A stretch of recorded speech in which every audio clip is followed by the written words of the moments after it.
Indonesia sebagai salah satu negara berkembang memiliki jumlah pengguna teknologi dan sistem komunikasi modern yang sangat besar.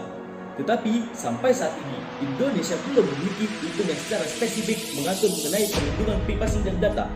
Dengan meningkatnya pemanfaatan teknologi, urgensi mengatasi permasalahan hukum yang terkait dengan perlindungan privasi dan data menjadi meningkat.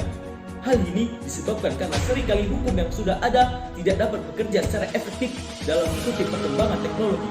Kekosongan hukum tentu membawa implikasi terhadap perlindungan privasi dan data pribadi. Sebagai anggota dari Asia Pacific Economic Cooperation dan juga sebagai negara calon anggota Organization for Economic Cooperation and Development, Indonesia membutuhkan pengaturan terkait perlindungan privasi dan data pribadi sehingga diharapkan aturan dapat memecahkan masalah yang timbul karena adanya penyalahgunaan pengelolaan data pribadi. Andai saya menjadi anggota DPR, apa yang akan saya lakukan dalam mewujudkan internet berkualitas yang aman dan nyaman demi mencerdaskan bangsa, membantu membangun DPR menuju parlemen yang menerapkan pemecahan masalah dengan memastikan seluruh elemen masyarakat yang terlibat dalam mengatasi masalah keamanan data privasi di Indonesia sesuai dengan 3 fungsi DPR Republik Indonesia. Yang pertama, fungsi legislasi.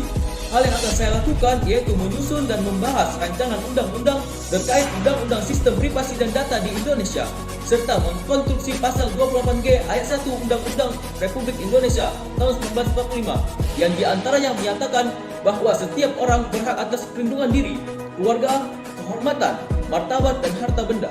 Kedua, fungsi anggaran.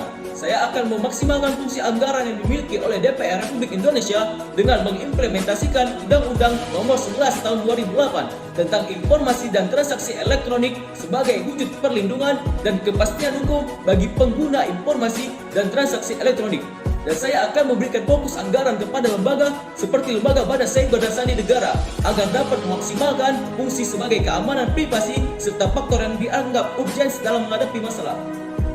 Kemudian, saya akan melaksanakan kembali rapat kerja gabungan bersama dengan kementerian terkait seperti Kominfo, komisi terkait yaitu Komisi 7 DPR Republik Indonesia, terkhusus pada mitra kerja di komisi dengan tujuan mengoptimalkan kembali program privasi dan data dengan lembaga BSSN terkait masalah menjaga data dan kedaulatan negara. Demikianlah ide-ide yang akan saya lakukan ketika menjadi legislator, dimulai dari program menjaga privasi bersama di era digital sebagai program utama dalam membantu DPR untuk menuju parlemen yang menerapkan pemecahan masalah dengan memastikan seluruh elemen masyarakat yang dapat bekerja melalui komisi DPR dan kementerian yang terlibat.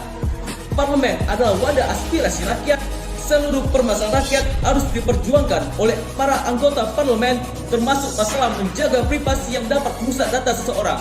Seperti halnya Pancasila yang melambangkan ciri khas Indonesia, yaitu persatuan menuju era reformasi dalam menghadapi masalah privasi untuk masyarakat yang cerdas.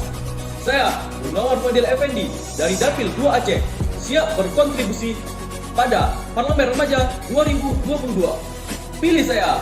Assalamualaikum warahmatullahi wabarakatuh.